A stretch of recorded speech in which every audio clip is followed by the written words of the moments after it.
Hello dear students, once again most welcome to ICM classes. पिछले video में 3D geometry के basic concepts के बारे में बात कर रहा था। इस वीडियो में आपसे मुझे direction, ratios and cosines of line के बारे में बात करना है। 3D ज्योमेट्री के लिए बहुत इंपॉर्टेंट टॉपिक है ये, इसलिए इसको बहुत केयरफुली समझिएगा। चलिए शुरुआत करते हैं। Direction, cosines and direction, ratios of line क्या होते हैं। तो कहते हैं if A line makes angles alpha, beta, gamma with positive directions of coordinate axes x, y, z respectively, then their cosines, cos का फुल फॉर्म होता है cosine, that is cos alpha, cos beta, cos gamma are said to be direction, cosines and are denoted by LMN, that is L is equal to cos alpha, M is equal to cos beta, N is equal to cos gamma। देखिए, अगर कोई line alpha, beta, gamma x, y, z की 5 direction से बनाती है तो हमारे क्या होंगे, ये हमारे डायरेक्शन कोसाइंस हो जाएंगे। cos alpha, cos beta, cos gamma. ठीक, अब ये देखिए, अब ये आपके डायरेक्शन कोसाइन डिफरेंशियल हो गई। ठीक है, ये इसका सिंबल हो गया। अब इसको थोड़ा समझ लीजिए। यहाँ पर इसको मैं डायग्रामेटिकली बना के दिखाता हूँ आपको। डायग्राम में इसको बनाएंगे।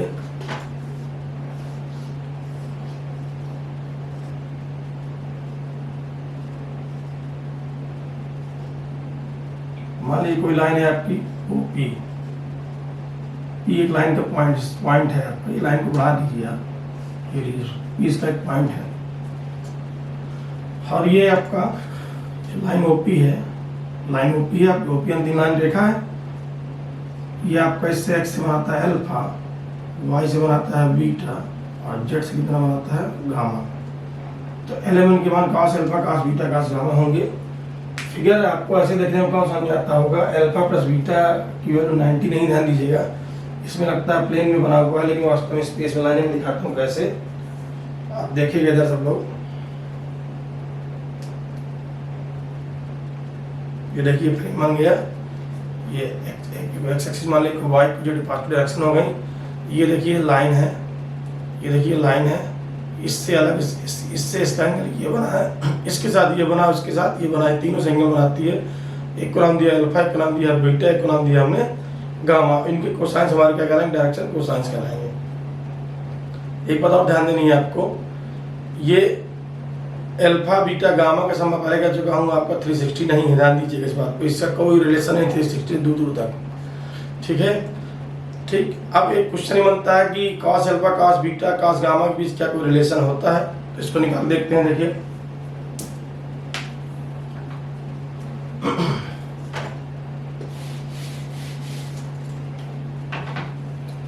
जैसे आप पूरा में ज्योमेट्री बनाते थे,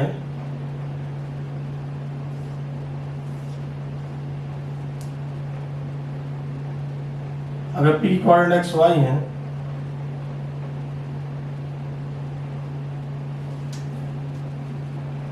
ये क्या होता है आपका, ये आपका x होता है, ये आपका y होता है, या आप इसको ये भी y कह सकते हैं। ये चीजें लिखी होती है क्योंकि पैरेललोग्राम कंप्लीट हो जाता है आपका। देखिए ये आपका y हो गया।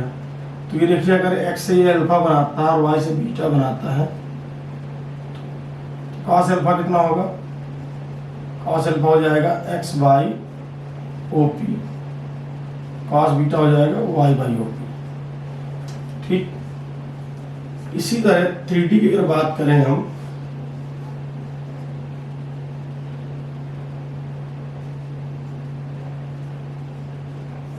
अगर कोई पॉइंट P है, उसके कोऑर्डिनेट हमारे x y z हैं, तो अगर हम OP की बात करते हैं तो OP में क्या होगा, इस ये अल्फा है, ये बीटा है और ये आपका गामा है, तो cos अल्फा कितना हो जाएगा x by OP, cos beta कितना हो जाएगा y बाई OP, और cos गामा कैसे हो जाएगा z बाई OP।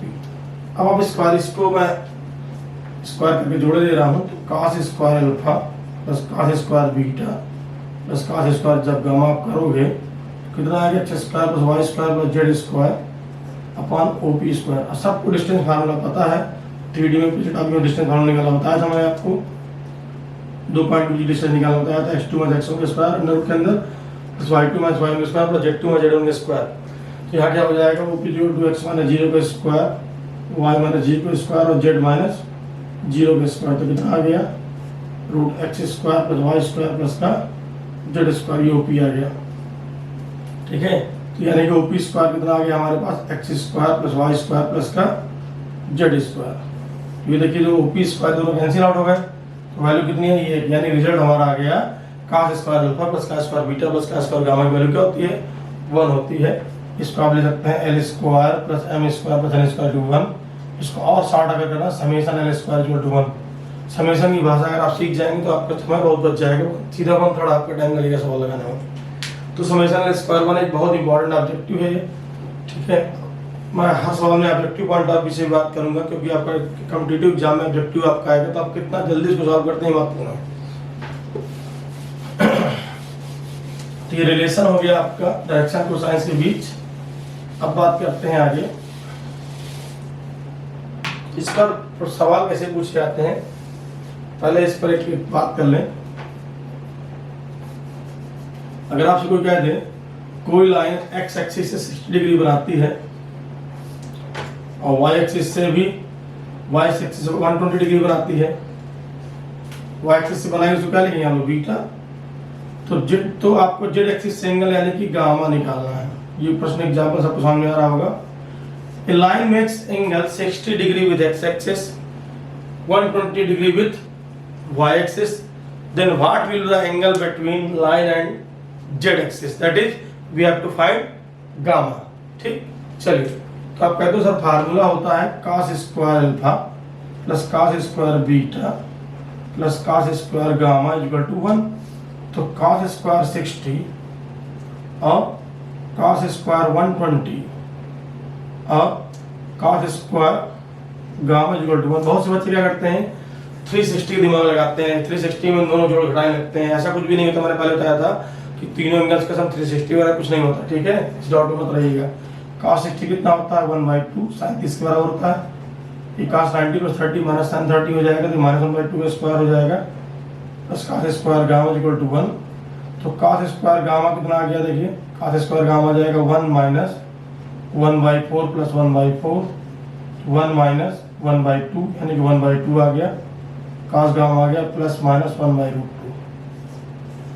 अब आप देखेंगे cos गामा बराबर 1/√2 क्या देगा, तो गामा कितना आ जाएगा, गामा आ जाएगा 45 डिग्री और cos गामा का मान अगर माइनस 1/√2 देखेंगे तो गामा कितना आ जाएगा 135। आप सब जानते हैं दो लाइनें जब कट करती हैं तो हमेशा कितने एंगल बनते हैं, 2 एंगल बनते हैं सर। एक एक्यूट होता है, एक्यूट मतलब हिंदी उसको आप न्यून कोण बोलते हैं, तो दूसरा क्या होता है ऑब्ट्यूज होता है। ऑब्ट्यूज मतलब अधिक कोण, एक न्यून कोण बनेगा, एक आपका अधिक कोण बनेगा। ठीक है, तो ये देखिए न्यून वाला होगा एक्यूट होगा, या ऑब्ट्यूज वाला है। कभी दो लाइनों के बीच एंगल की बात करें तो हो सकता है कोई बच्चा एक्यूट बोल दे, कोई हो सकता है ऑब्ट्यूज बोल दे। ठीक है, इसलिए कुछ लोग कहते हैं मॉडुलस लगा देते हैं कई फार्मूला छोटी कक्षाओं में, ताकि जो हमारा एंगल है वो एक्यूट हो। अगर एक एंगल 45 आ रहा है तो दूसरा एंगल ऑटोमेटिकली क्या हो जाएगा 135 हो जाएगा। ठीक, कभी आंसरिंग करते समय अगर आपने 60 बोला है दूसरा एंगल क्या हो जाएगा ऑटोमेटिकली 120 डिग्री हो जाएगा। इसलिए दोनों बातें सही हैं। इस पर एक बहुत इंपॉर्टेंट एग्जाम्पल और बात करूंगा आपसे मैं, एक बहुत इंपॉर्टेंट एग्जाम्पल है। Find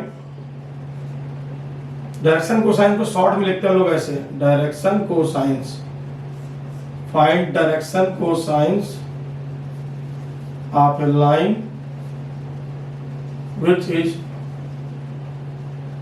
equally inclined to the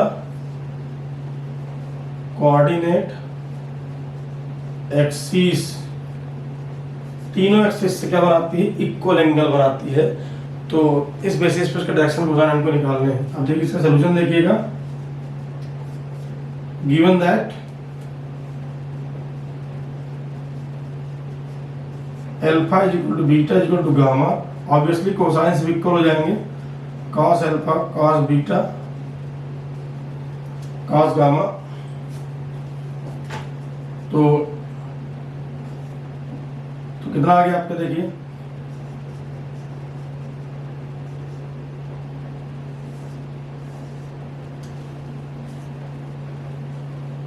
ठीक।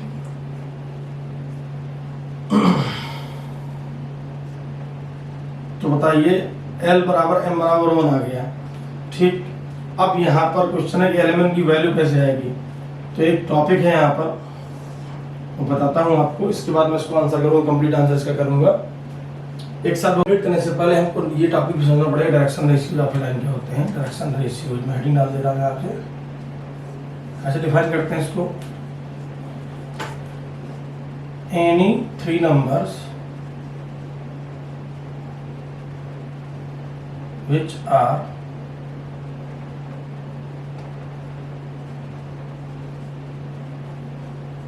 directly proportional to direction cosines are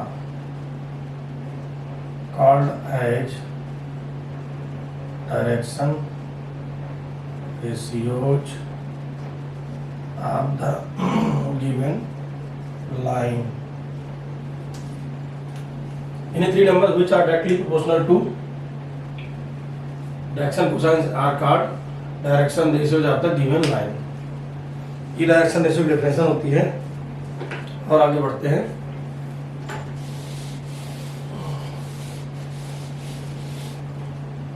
इसे नोट करते हैं, डिनोटेड बाय ABC, मतलब वो that is A directly proportional to L, B directly proportional to M और C directly proportional to N। अब देखिए क्या होता है इससे, L by A is equal to M by B is equal to N by C। तो देखिए 3 numbers हैं आपके प्रोपोर्शनल एलिमेंट के, ये डायरेक्शन रेशियोज कहलाएंगे। अब इसकी बात करते हैं, उसकी वैल्यू कैसे निकालते हैं, रिलेशन कैसे निकालेंगे रेशियो और कोसाइन के बीच में, बात को समझिएगा। L square plus M square plus N square upon A square plus B square plus C square, ठीक। आगे से मैं इसको समेशन L स्क्वायर बोलूंगा, ऊपर वाले को समेशन L स्क्वायर का मतलब L square plus M square plus N square, और नीचे वाले को समेशन A स्क्वायर बोलूंगा, समझिएगा। समेशन A स्क्वायर का मतलब A square plus B square plus C square, ठीक। तो इसकी वैल्यू होती है 1, और यहाँ लिख दे रहा हूँ समेशन A स्क्वायर, ठीक। एक इसमें टेक्निकल पेज मैं आपको दिखाता हूँ कि जैसे हम यहाँ लिख दें 1/2, 2/4 और 3/6, स्क्वायरिंग करके थोड़ा जोड़ेंगे जब आप, तो यहाँ पे आएगा 1 का स्क्वायर 1, 2 का स्क्वायर 4 और 3 का स्क्वायर 9। नीचे जोड़िए 4, 16 और 36, 9 4 13 14 बटे 36 46 52 4 56, कितना आ गया 1/4। देखिए ये 1/2 का रेशियो यहाँ कितना आ रहा है 1/4। अगर आपको बराबर करना तो यहाँ क्या लगा देंगे, आप इधर सब जगह रूट लगा दीजिए, तो कितना आ जाएगा 1/2। तो यहाँ भी क्या करना पड़ेगा हमको, रूट करना पड़ेगा। यहाँ भी क्या होना पड़ेगा हमको, रूट करना पड़ेगा। ये लीजिए, अब देखिए तो L की वैल्यू कितनी आ जाएगी, यहाँ पर L की वैल्यू आ जाएगी हमारे पास A/√, समेशन A स्क्वायर का मतलब B, फुल फॉर्म क्या है, A square plus B square plus C square. अगर किसी को लगता है समेशन A स्क्वायर लिख सकते हैं, समेशन B स्क्वायर या समेशन C स्क्वायर लिख दें, तो सबका मतलब सेम ही है, ठीक। M बराबर कितना हो जाएगा B/√, summation A square, N का मतलब हो जाएगा C/√, समेशन स्क्वायर। ये लीजिए, अगर आपको रेशियो पता है तो आपको कोसाइन आ जाएंगे, ठीक। अब इस सॉल्व में कंप्लीट किया जा रहा हूँ। देखिए यहाँ पर LMN बराबर लिखा है, देखिए यहाँ भी लिखा हुआ है, यहाँ सब जगह अंडरस्टूड है 1, तो L बरा L by one equal to M by one equal to N by one equal to कितना आ जाएगा 1 अपान, देखिए 1 अपान अंडर रूट 1 का स्क्वायर प्लस 1 का स्क्वायर कितना आ गया 1 बाई रूट 3, L बराबर कितना आ गया 1 बाई रूट 3, M बराबर कितना आ गया 1 बाई रूट 3, N बराबर कितना आ गया 1 बाई रूट 3। यहाँ प्लस माइनस करना चाहते हैं कर दीजिए, इसको कोई फर्क नहीं पड़ता आपका, ठीक है।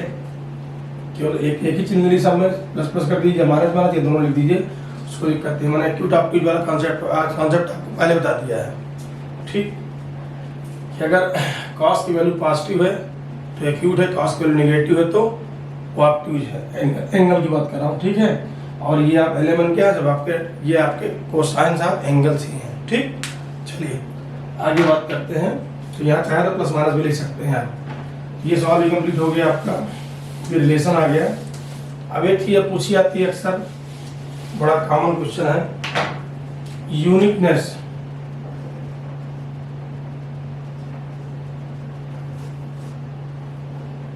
एक तरफ मैं डायरेक्शन कोसाइन लिख दे रहा हूँ, एक तरफ डायरेक्शन रेशियो लिख दे रहा हूँ। बड़ा सिंपल सा टॉपिक है ये। आप देखिए डायरेक्शन कोसाइन की तरफ बात करते हैं, मैं दिखाता हूँ आपको चीज। ये देखिए मेरे पास यहाँ 3 मैंने एक्सिस बना दे रहा हूँ।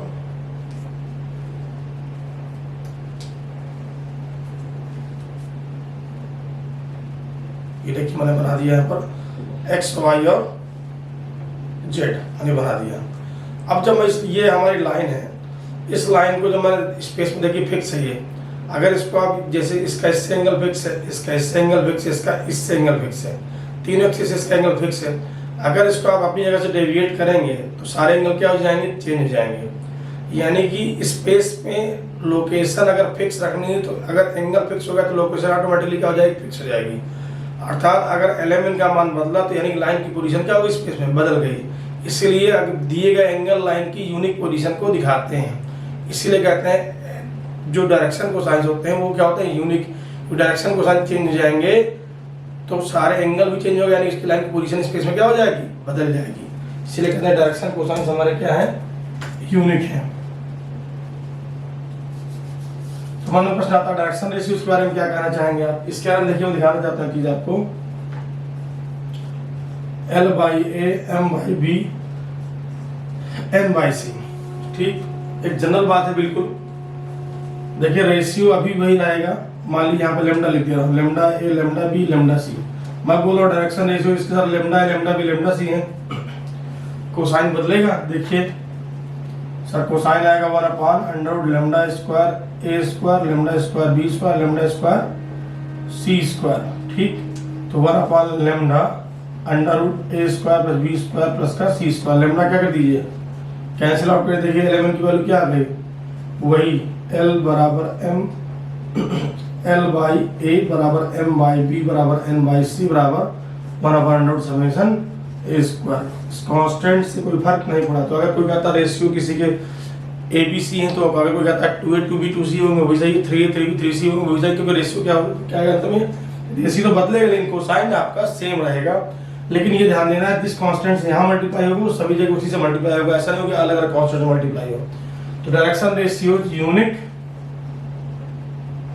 नहीं है। एक और छोटा सा एग्जांपल दिखाता हूं आपको।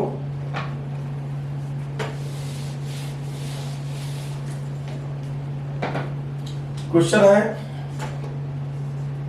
Direction cosine of OX that is x axis. अब आप कहते हैं एक्स एक्सिस कितना कोण बनाएगी, क्योंकि अल्फा क्या होता है, angle made by line with x axis. तो अल्फा क्या हो जाएगा आपका 0 डिग्री हो जाएगा। बीटा के एक्स एक्सिस वाइज कितना बनाती है 90 डिग्री, और गामा भी कितना हो जाएगा 90 डिग्री, ठीक। इसके बाद तो बताइए L की वैल्यू कितनी आ जाएगी, cos 0 बराबर 1, M की वैल्यू क्या आ गई cos 90 इक्वल टू 0, N की वैल्यू कितनी आ गई cos 90 इक्वल टू 0। तो डायरेक्शन कोसाइन किसके हो गया 1 0 0। y एक्सिस के क्या होंगे इसी तरह से, सर y एक्सिस के 0 1 0 हो जाएंगे, z एक्सिस क्या हो जाएंगे 0 0 1 हो जाएंगे। अब बात करते हैं डायरेक्शन रेशियोज की, ठीक। तो डायरेक्शन रेशियोज की बात करने से पहले मैं एक आपको आर्टिकल बताता हूँ छोटा सा कि अगर हमको लाइन में 2 बिंदु दिए हैं तो डायरेक्शन रेशियो कैसे निकालते हैं, देखिएगा। फिर इस बारे में बात करता हूँ अभी आपसे।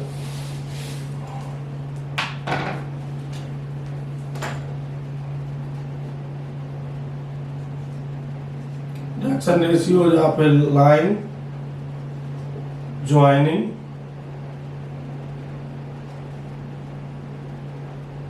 टू पॉइंट्स, अगर कोई दो पॉइंट है हमारे पास P x1 y1 z1 और इसका x2 y2 z2,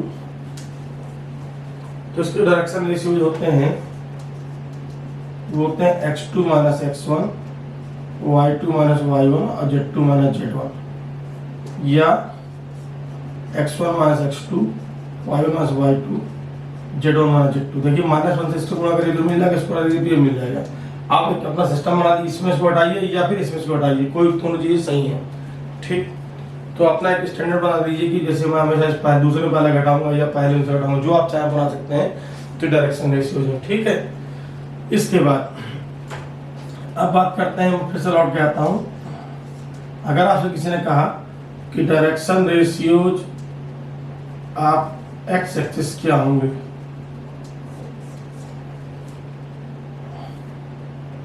x Y और जेड, आपने कहा कोई पॉइंट ए है, इसके कोऑर्डिनेट क्या है लैम्डा 0 0, ठीक। तो इसके डायरेक्शन रेशियोज क्या होंगे, देखिए डायरेक्शन रेशियोज क्या होंगे इसके,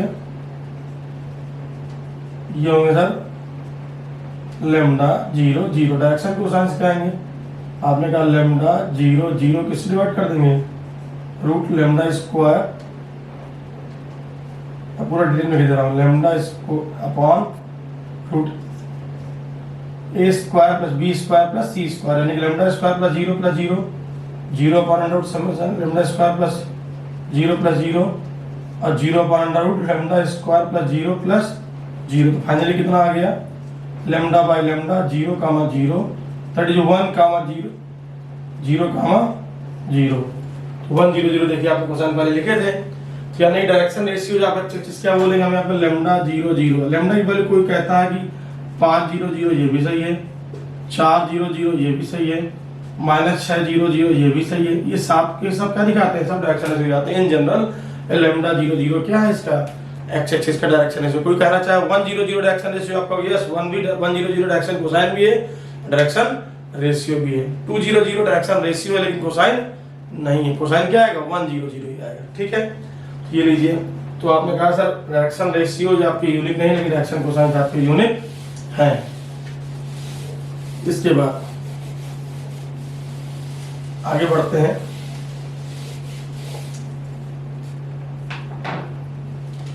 और एक खास बात देखिए, किसी लाइन में मान लीजिए P1 P2 P3 P4 P5 बहुत सारे पॉइंट्स हैं।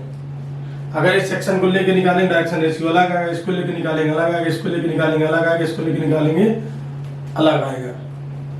लेकिन अल्टीमेटली क्या कोसाइन क्या आएगा आपका, सबका कोसाइन क्यों सेम आएगा, क्योंकि ये लाइन क्या है, स्पेस में यूनिक है। इस लाइन में इनफाइनाइट नंबर ऑफ पॉइंट्स हैं, देखने में तो रेशियो अलग अलग लगेंगे, लेकिन सबके जो लास्ट कोसाइन होगा वो क्या होगा, इस पूरी लाइन का कोसाइन हमेशा क्या होगा, यूनिक होगा, वही निकल के आएगा, ठीक।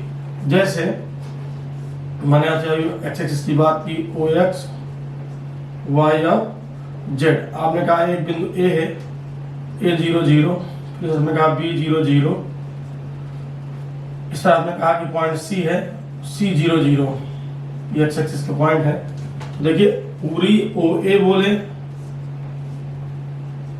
ओ बी बोले, ओ सी बोले और ए सी बोले, सब चीजें क्या है, ए बी बोलिए, ए सी बोलिए, सब चीजें क्या है, ये सब चीजें क्या है, एक ही लाइन में गिराते हैं, सब क्या है, दैट इज सब क्या है, ये सब क्या है सर, ये सब एक्स एक्सिस है। इनके नाम कई सारे हो सकते हैं, जैसे कोऑर्डिनेट जो आपके डायरेक्शन कोसाइन आएंगे वो क्या आएंगे, सेम आएंगे। जैसे डायरेक्शन रेशियो आप ओ ए की बात करें तो क्या आएगा, ए 0 0। डायरेक्शन रेशियो आप ओ बी की बात करें तो क्या आएगा, बी 0 0। डायरेक्शन रेशियो आप ओ सी की बात करें तो क्या आएगा, सी 0 0। समझिएगा। डायरेक्शन रेशियो आप ए बी की बात करें तो क्या आएगा, बी माइनस ए 0 0। डायरेक्शन रेशियो आप ए सी की बात करें तो क्या आएगा, सी माइनस ए 0 0। डायरेक्शन रेशियो आप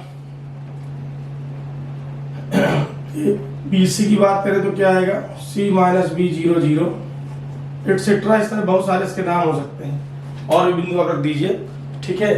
लेकिन सबका जब कोसाइन निकालेंगे गौर से देखिए, a upon root A square plus 0 कितना आएगा, 1 0 0। तो डायरेक्शन कोसाइन सबके आएंगे, ये क्या थे आपके डायरेक्शन रेशियो, ये सब क्या आएंगे आपके, ये सब क्या आएंगे देखिए 1 0 0 1 0, तीनों कंपोनेंट को स्क्वायर करके जोड़िए, डिवाइड कर दीजिए, तो ये सब क्या आएंगे 1 0 0, ये सब क्या आएंगे 1 0 0। तो बताइए एक्स एक्सिस क्या होगा, क्योंकि लाइन तो वही है, तो डायरेक्शन कोसाइन क्या होंगे, डायरेक्शन कोसाइन हमेशा यूनिक होते हैं, क्योंकि वो क्या होती है उसकी पोजीशनिंग से फिक्स होता है, पोजीशन फिक्स है, डायरेक्शन कोसाइन भी क्या होगा, फिक्स होगा, यानी यूनिक हो जाएगा। बल्कि डायरेक्शन रेशियोज क्या होंगे, पॉइंट के हिसाब से हमको देखने में लगेगा अलग अलग हो रहा है, ठीक है। डायरेक्शन रेशियो यूनिक नहीं, लेकिन डायरेक्शन कोसाइन यूनिक होते हैं। जस्ट एक छोटा सा एग्जांपल है, इस लाइन को दिखा रहा था P1 P2 को। अगर मैं इसके एक हाईवे मान लूं, इस हाईवे का नाम NH23 लिख दूंगा थोड़ी देर के लिए, तो ये स्टेशन है, कोई P1 सिटी है, P2 city, P3 city, P4 city, P5 city. तो ये बोलेगा, जैसे इस रास्ते में कोई व्यक्ति जा रहा है तो बोलेगा P1 P2 रोड, ये क्या बोलेगा इसको P2 P3 रोड, ये क्या इसको बोलेगा P3 P4 रोड। और जब इधर से कोई व्यक्ति आ रहा है इस रोड में क्या बोलेगा, ये रोड तो वही होगी, बदल तो जाएगी नहीं, तो इसको P1 P2 रोड बोलेगा, ये इसको P2 P3 रोड बोलेगा, ये इसको P3 P4 रोड बोलेगा, ये इसको P4 P5 रोड बोलेगा। क्या नाम कांत हुआ नहीं सर, और स्टेशनों सब लोग अपने साथ बोलेंगे। जो निकटतम शहर होता है उसके नाम से लोग जानते हैं, यहाँ से यहाँ तक जाने वाली रोड या वहां से यहाँ तक आने वाली रोड। लेकिन जो नेशनल, ये जो गूगल मैप है NH23 की जो जियो टैगिंग की जाएगी, लोकेशन देखी जाएगी, वो क्या होगी, यूनिक होगी। तो ये शहर कल को और भी नए बस जाएंगे तो इनका नाम बदल जाएगा, लेकिन लाइन क्या रहेगा, वो नेशनल हाईवे 23 रहेगा। नेशनल हाईवे 23 अगर एग्जाम्पल दिया गया है तो उसकी जियो टैगिंग यानी कि उसकी स्पेस में जो पोजीशनिंग है उसके बेस पे दिया गया है। तो उम्मीद करता हूँ सामने आ गया हो सबको। डायरेक्शन रेशियो क्या होता है, डायरेक्शन कोसाइन क्या होता है, कौन यूनिक होता है। इसके बाद एक दो चीजें और है,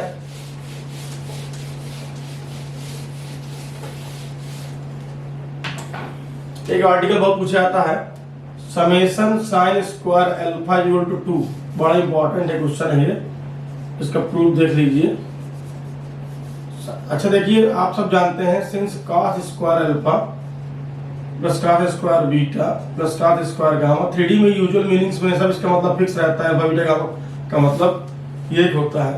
सब में आइडेंटिटी लगा लीजिए, trigonometry identity 1 minus sine square alpha 1 minus sine square beta plus 1 minus sine square gamma equal to 1। Obviously 3 बच जाएगा, 2 बचेगा, 1 1 2 1 3 होगा, 3 में चला दी 2 आ जाएगा, तो sine square alpha plus sine square beta plus sine square gamma equal to कितना आ गया 2, यानी कि summation sine square alpha equal कितनी आ गई 2 आ गई आपकी। ये बहुत इंपॉर्टेंट आर्टिकल है ऑब्जेक्टिव हिसाब से। अब एक टॉपिक और कवर करना है मुझे इसमें, यह प्रोजेक्शन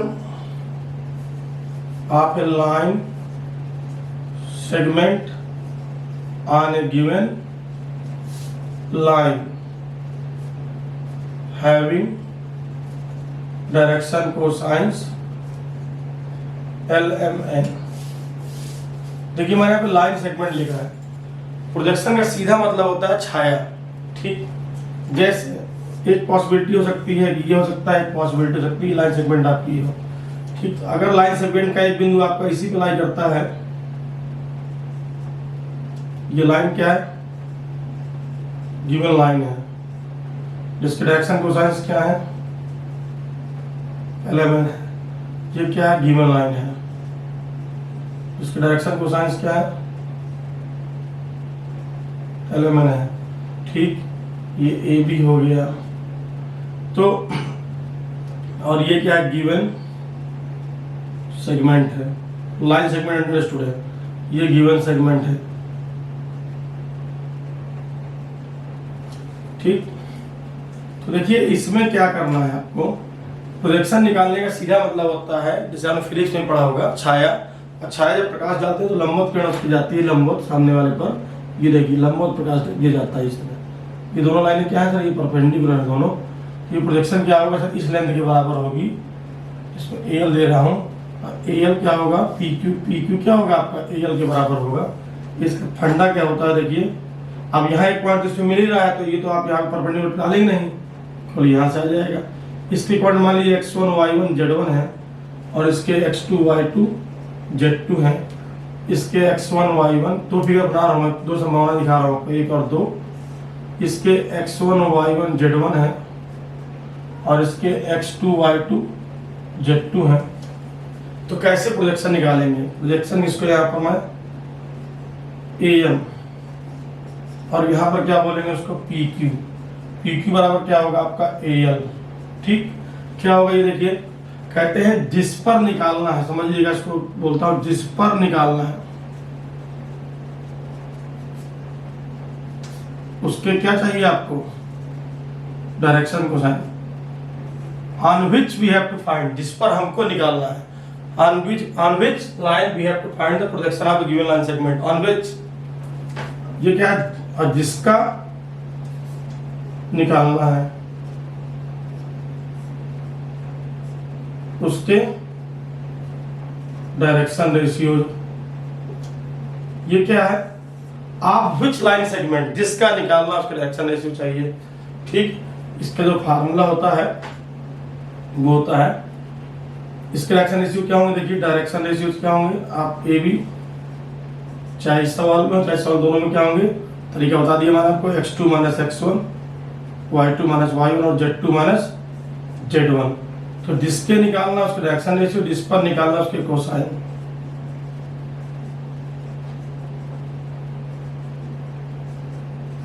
यहां भी ये चीज हो जाएगी, x2 minus x1 into L, y2 minus y1 into M, z2 minus z1 into, ये लीजिए। ठीक, ये प्रोजेक्शन का निकालने का तरीका बता दिया मैंने आपको। कोई 4 पॉइंट PQR दे देगा, ABCD दे देगा, किसी एक लाइन सेगमेंट का दूसरे पूछेगा तो ऐसे निकाल लेते हैं। होगा तो मैं नेक्स्ट वीडियो में इसे आपको और कवर करूंगा, और आर्टिकल भी बता सकता हूँ समय लगने पर। तो उम्मीद करता हूँ प्रोजेक्शन भी आपको सामने आ गया, और जिस पर निकालना उसके कोसाइन, जिसका निकालना उसके रेशियो। और दूसरी बात, आप सब जानते हैं, अगर जैसे मान लीजिए ये मेरा हाथ, ये लाइन है और ये सेगमेंट है, तो इसका प्रोजेक्शन निकालेंगे। अगर ये क्या होगा, ये जैसे हाथ में इंडलेस लाइन है मान लीजिए, और ये भी इंडलेस हो जाए, तो ये भी अगर इंडलेस हो जाएगा तो प्रकाश कहाँ से आएगा, प्रकाश तो तब आएगा ना जब टर्मिनेशन होगा, दो किनारे मिलेंगे। जब इसका कोई अंत ही नहीं होगा, तो जब इसका कोई अंत ही नहीं होगा, ये चला जाएगा, तो फिर प्रकाश प्रोजेक्शन आप कहाँ, परपेंडिकुलर कहाँ खींचेंगे। इसीलिए किसका प्रोजेक्शन निकाला जाता है, लाइन सेगमेंट का, ना कि लाइन का। लाइन तो अंतहीन होती है, लाइन सेगमेंट के दो एंड होते हैं क्लियर। ठीक है, तो लाइन सेगमेंट का प्रोजेक्शन होता है, ना कि किसी लाइन का, क्योंकि लाइन की छाया पड़ नहीं सकती। लाइन तो क्या हो जाएगा, अंतहीन दिशा में चली जाएगी, उसको प्रोजेक्शन निकाले, परपेंडिकुलर कैसे खींचेंगे, क्योंकि जब उसका कोई अंत ही नहीं है। ठीक, तो उम्मीद करता हूँ प्रोजेक्शन आपको समझ में आ गया होगा। अगले वीडियो में इसको और डिस्कस करूंगा। तो ठीक है, तब तक के लिए धन्यवाद। वीडियो देखते रहिए, प्रमोट करते रहिए, शेयर कीजिए, सब्सक्रिप्शन लेना मत भूलिए। Thank you.